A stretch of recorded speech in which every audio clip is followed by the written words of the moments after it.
Welcome to the NXT Podcast, your home for weekly NXT reviews and insight. The beautiful part of NXT is that when one dream ends, another dream begins. Find all of your NXT news, recaps, and analysis right here. So with that being said, we only have one question for you. Are you ready? We thought so. Let's get the show started right now. Hello, everyone. This is Memphis Mark coming to you from Mullet Manor. And we're going to do a review for the NXT show on 7/25. And it's the last show before the Great American Bash. So they're going to be setting up all these matches, of course, for Great American Bash. And they start off with a little recap of how Dominic got the belt. And that's going to lead to Rhea and Dom coming out to the ring. And Rhea's mainly on the mic, on the stick, and she, of course, does great. And Dom gets on there once Wesley comes out. Now, Wesley comes out, and he's like, man, I've had this belt for 269 days, and I can't believe I lost it to you. And so he's wanting a rematch. And if you really look at it this week, you know, with Dom, he defended it against Tommaso, Sammy, and he won it. So that's three. The WWE is using this young man and building it up. It's Judgment Day era, and it's Dominic's time. So they're making NXT, I think, look great, getting a lot more eyes on the product. So, yeah, but in this little spot, it's a classic angle where Mustafa Ali comes out, and now you've got Mustafa messing up and saying stupid or dumb or something like that a couple times, and Wes warns him. And Dominic's like, hey, man, this looks like it's a y'all problem, not a me problem. So he goes to leave, and when he does, he kind of tells Mr. Ali the champ is coming through, and pushes him a little bit, and Ali goes to snatch him and hit him, and what happens? He moves and hits Wesley. So that means you're going to have them going at it for a while. And, then they notice that Rhea and Dom are up there just waving at him. So a good little spot, though. Good little start to everything. I was really loving it. And, of course, after that, they're going to go straight into Tony D and Stacks. And, Tony's saying he's got a little ring rust, and they're going to take the streets back over. When they say streets, out of nowhere, Nima and Price, that big new rookie tag team comes up. And, so we got a challenge, and we've got a match for later. Tony says he's got a little ring rust, so he's going to knock it off. But after that, they got a quick little... apparently, Laya Valkyra challenges Rhea. So that is setting up a match also coming up. And I kind of like the way they're doing it with Rhea's been, I don't know, she's so good, such a badass. With Judgment Day everywhere, they're letting her use the mic a lot, and it's just, her in-ring is, of course, good. So we'll see how this match turns out. But we go from that to a 6-man tag. You've got Skizzle going against Mello, Trick, and Dragunov. And, of course, Dragunov and Mello have got a match coming up at the Great American Bash. And I love it when they do that angle where they put two people that are going to be in a match coming up, a big match. They make them tag or something before the week before. Always a good angle. So, of course, during the match, Mello and Trick are tagging in and out. And might I say that Trick really looked good every week he's been showing me. And, man, this week is no different, man. His first big offensive move was like a drop kick, and I think he's like 6'2", 6'4". I think we're about the same height or something, but that gentleman got up 6 foot at least. He was vertical. I mean, looked good, had some great offensive moves in this, and then sold good. His facial expressions and little things like that I thought were great, but they won't let Dragunov in there. Finally, Dragunov gets a tag, and during this time, Gacy apparently had busted his nose or mouth or something. So they, of course, it's not AEW. They didn't focus in on it immediately or something like that. So good match though, good match. And then out of nowhere, some strange people show up with like black hoods. Black capes, and they got the yellow mask, and they snatch Dyad off the side of the apron and causes a distraction. Now, before this, once Dragunov had tagged himself in, he was tearing it up, doing a lot of offensive moves, and then he goes outside the ring to do a big move on Gacy. And Gacy, I believe it was Gacy, and Gacy moves, which he sends Trick into the stairs. And, man, you don't do that to Trick, because Trick will whoop that Trick, because Trick got pissed. But it sets up everything. Mello ends up having to come into the match and win it after Dragunov. He does his own tag on Dragunov and comes in and wins it. But it's all setting up some more stuff a little later. Setting some more stuff up a little later. So they do a quick little spot with Tiffany Stratton, the ladies champ, and she tells everybody the regular vanilla stuff. Decent, decent. But then they've got Von Wagner and Mr. Stone going against Big Body Javi.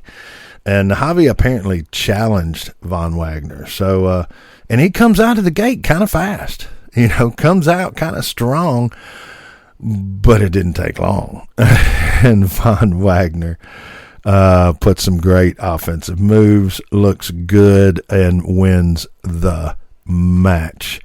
And then after the match, the crowd is hollering, put him through the table or something, or whatever they were hollering. And so he decides to do with the crowd, start listening to the crowd more. And he power bombs Javi through the desk. Looks good. Everything's good. Looks like he might even do it again. The crowd's going crazy. And then Braun Breaker. Spear. I mean, Braun comes in, spears the lights out of him. Mr. Stone gets on top of him and tries to defend him as Braun gets a chair. Refs come out, they pull apart. So we now know the angle that Braun will be going with for the next few weeks. And this should be good, actually, because, Braun needs somebody in there. I like to see people like his size go against people that are bigger, because it shows his athleticism. It shows what he can do. And Von Wagner is no slouch. He's getting close. So this should be a good little rivalry, good little storyline, good little angle for the next few weeks in this. So, I thought it was okay. Let's see. We go from there to, well, you've got Gable Stevenson coming out, doing the most scripted Decision Time. Because WWE has put some money in him, and I'm sure they've gotten promo stuff out of him and everything, but this is the Decision Time. So he lets everybody know that he could go back to the NCAA, go back to college, and if he won another championship, that'd be his third. Nobody's ever done it. And if he went into Paris for the next Olympics and wins a second gold medal, nobody's ever done it.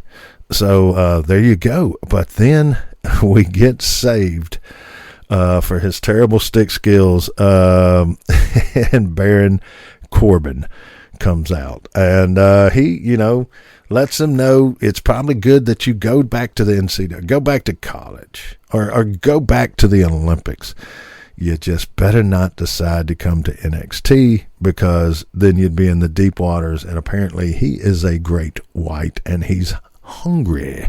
So, and that Gable, of course, says that has made my decision for me. And, so they get some snatching going on, and Gable throws him around, couple good throws, and everything. So we'll see how that goes. Now, Baron probably is the best person maybe to work with him right now. He's bigger, he's athletic, he can sell good, and so we'll see where this goes, from there. But yeah, and it'll be his first match at the Great American Bash, so that's kind of cool. First match at a big event, a premium live event, and then they do a little spot with Dominic and Rhea. And Rhea's got her foot up on Dominic's shoulder, like she's stretching out before a match. He's like, I don't know if it's good if you chose me, we'd have a 3-way match in this. And she's like, Mommy says, okay. And all I could think of is, what would Buddy Murphy do? I'm sorry, I don't know where that came from. But then we've got the kendo match with Dana Brooke and Cora Jade. Now, Cora Jade is, she just needs a little more seasoning, a little more time on the stove. She looks great. She's got the look. She's got the in-ring pretty much there. Her mic skills are pretty good. Just a little fine-tuning. But Miss Brooke, gymnast turned wrestler, she's got Miss Jordan with her sidekick, her protege, whatever you want to say. But she comes out in a cat lady or a Catwoman outfit, which was okay. And the match, it's a kendo stick match, so you're going to get hit. But it just seemed to me that when Dana was going to take a blow, that she was positioning her stomach and like giving a wide target, like here is your, hit in this area. Where when Dana was throwing blows with the stick, Cora just took it. It looked better. It looked natural. It looked real. So, and they let Dana Brooke win this match. Jordan gets up, jumps up on there, causes a little distraction, allows Dana Brooke to get the pin. I don't know. I don't know. Anyway, I'm having flashbacks to another wrestler that got caught up and maybe has a hurt foot or ankle. But yeah, kind of odd. And then of course they keep going back to Mello and Trick, and because Trick's ticked and he wants to call out Dragunov. And Mello's trying to, like, man, he might not want to do that, man. But where it's going to happen. And they got a little spot also with Gulak and Dempsey. Can't get good training partners. And who shows up but Damon Kemp? And so, kind of interesting. I could see something like that, a little trio thing. I could see that working.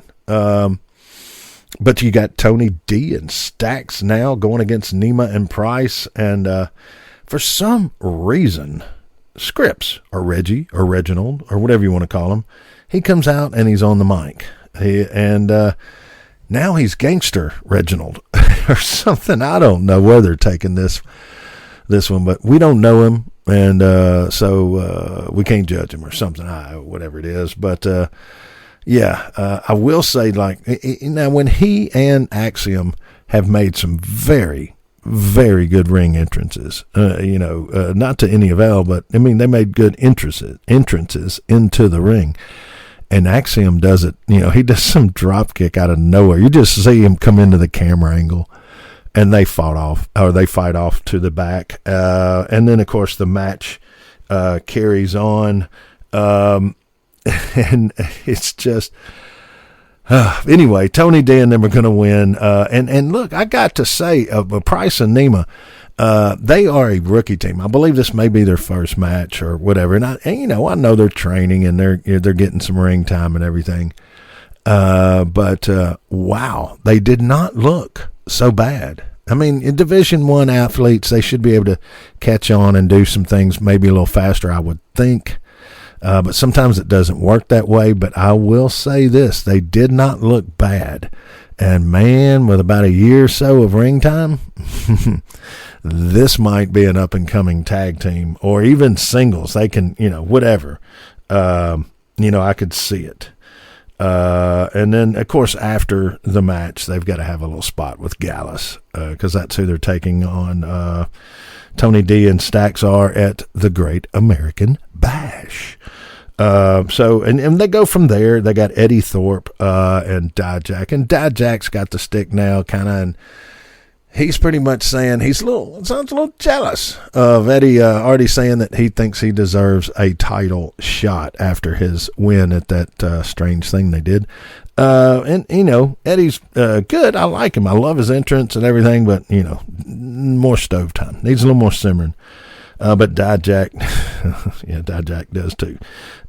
But then, all right, you got Roxanne, and they've been teasing it, but you got Roxanne and Davenport, and they're going to have a fight in a convenience store. Okay, and all right, now Booker T trained Roxanne. What is one of the more famous WWE fights in a grocery store? That's Stone Cold going after Booker T. And it was classic. It was hilarious. It was fun. It was really good, and it's held its weight in time. It's still funny and still good. So they attempt to do something like that. A couple good little moves. The cops come. They maybe should have had her run out before, say something, and then run out before the cops got there. Just lackluster. Definitely not when you're. Probably this was set up by Booker T, and it should have been more. Let's see here, and then they go from there to this Supernova Sessions, and they still got weekends from Bernie Noam Dar out there acting like he is just out of it, and of course Meta 4, I believe is what they're called. Come out, and they're it's okay spot. They call out Nathan Frazier, say he's robbed it, and then they give Noam a copy of the Heritage Cup, that old cup, and he comes back to life, and so he's reborn, and then Nathan Frazier and Dragon Lee come out. So they're just setting this up. You got what is it? Feroz and they got another tag team that comes out and grabs the ladies. The Nathan and Dragon Lee get up in there, and okay spot. But you've got Chase U doing a little promo of the training for Thea Hale going up against Tiffany Stratton for the belt upcoming at the Bash. So okay spot. Not, should be they started training, I guess, at 16, and they go into all that. So, not so bad.